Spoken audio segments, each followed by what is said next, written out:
When my family moved to the outskirts of Willow Creek, I was excited about the prospect of living so close to nature. Our new house, nestled at the edge of a vast forest, seemed like a perfect escape from the hustle and bustle of city life. An opportunity to start afresh, if you will.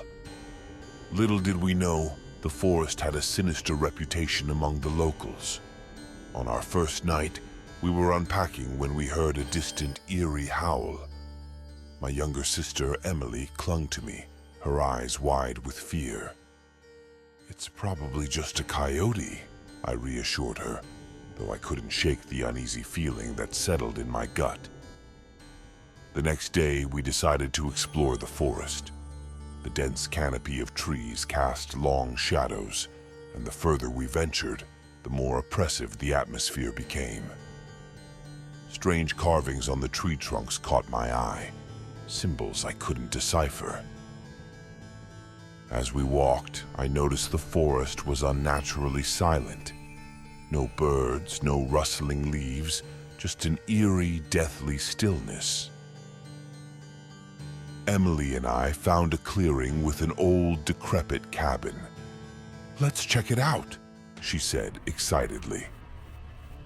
Despite my reservations, I followed her. The cabin's door creaked open, revealing a dusty interior filled with old furniture and cobwebs. An old journal lay on a table, its pages yellowed with age. Curiosity piqued. I opened it and began to read. The entries spoke of strange occurrences, disembodied voices, shadowy figures, and people disappearing without a trace. As we left the cabin, the sun began to set, casting long, ominous shadows. We heard a rustling in the bushes and froze. A dark figure emerged, slowly moving towards us. Panic set in and we ran, not stopping until we reached the safety of our home. That night, I couldn't sleep. The events of the day replayed in my mind, and the forest seemed to call to me, its dark secrets whispering just beyond my comprehension. Around midnight, I heard the howl again, closer this time. I looked out my window and saw a pair of glowing eyes staring back at me from the tree line. My heart pounded, and I quickly drew the curtains. The following days were filled with unease. Strange things started happening around the house. Objects moved on their own, and we heard whispers in the night. Emily claimed she saw someone standing at the edge of the forest watching us. My parents dismissed it as her imagination, but I knew better. One evening, determined to get to the bottom of the mystery, I ventured into the forest alone. Armed with a flashlight and the old journal, I retraced our steps to the clearing. As darkness fell, the temperature dropped, and an unnatural fog rolled in. The symbols on the trees seemed to glow faintly in the moonlight.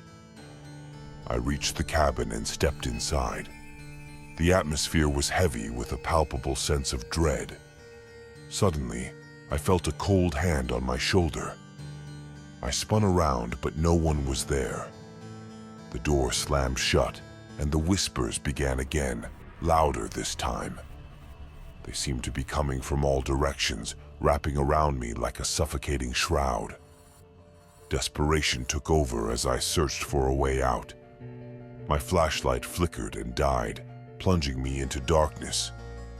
The whispers grew louder, more insistent, and I felt something brush past me.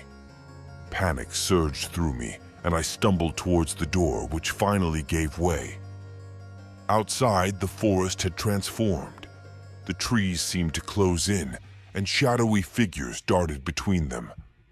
I ran blindly, the whispers chasing me, until I burst out of the forest and into our backyard. Gasping for breath, I looked back and saw the glowing eyes once more, watching me from the darkness. I knew then that the forest held a malevolent force, one that would not let us go easily. I rushed inside and told my parents everything. This time they listened, the fear in my eyes convincing them of the danger. We moved away from Willow Creek shortly after, leaving the haunted forest and its dark secrets behind. But the memories linger, and sometimes, late at night, I still hear the whispers calling me back.